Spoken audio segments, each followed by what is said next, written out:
Hi, welcome to today's Read Aloud. It's called Fireflies by Julie Brinklow. Have you ever caught a firefly? Have you ever seen them?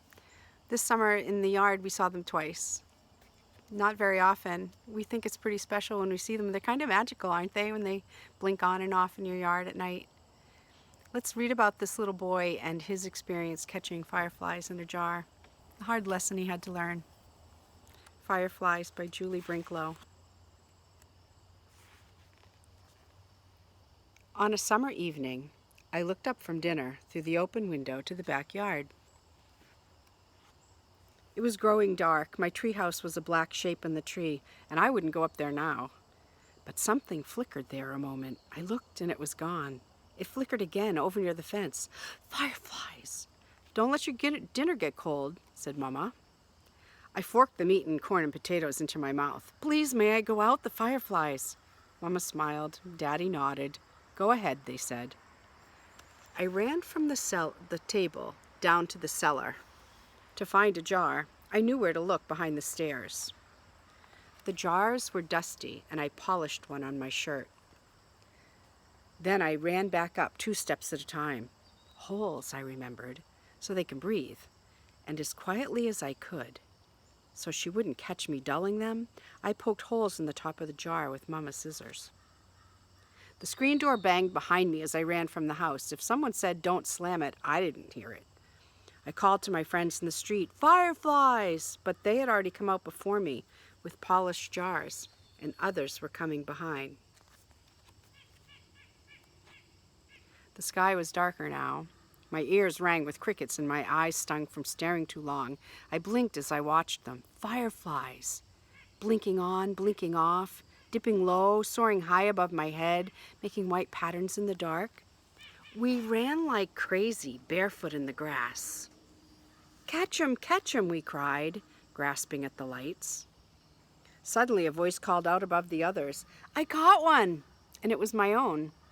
I thrust my hand into the jar and spread it open, and the jar glowed like moonlight, and I held it in my hands, and I felt a tremble of joy and shouted, I can catch hundreds!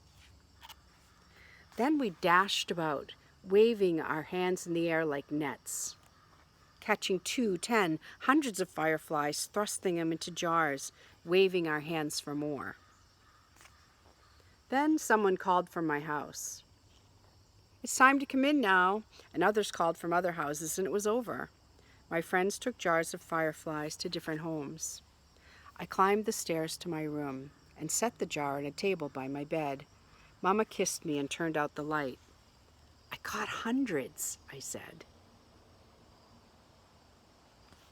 Daddy called from the hallway, see you later, alligator. After a while, crocodile, I called back. I caught hundreds of fireflies. In the dark, I watched the fireflies from my bed. They blinked off and on, and the jar glowed like moonlight. But it was not the same. The fireflies beat their wings against the glass, and they fell to the bottom and lay there. The light in the jar turned yellow, like a flashlight left on too long. I tried to swallow, but something in my throat would not go down, and the light grew dimmer, green, like moonlight underwater. I shut my eyes tight and put the pillow over my head. They were my fireflies. I caught them. They made moonlight in my jar, but the jar was nearly dark. I flung off the covers and went to the window and opened the jar and aimed it at the stars. Fly! Then the jar began to glow, green, then gold, then white as the moon, and the fireflies poured out into the night. Fireflies, blinking on, blinking off, dipping low, soaring high above my head, making circles around the moon like stars dancing. I held the jar, dark and empty, in my hands. The moonlight and the fireflies swam in my tears, but I could feel myself smiling. Did you ever catch fireflies and put them in a jar? Did you have to make the decision to let them go like this boy? I hope you enjoyed this book, Fireflies. I hope you got to see some fireflies yourself too. Bye-bye.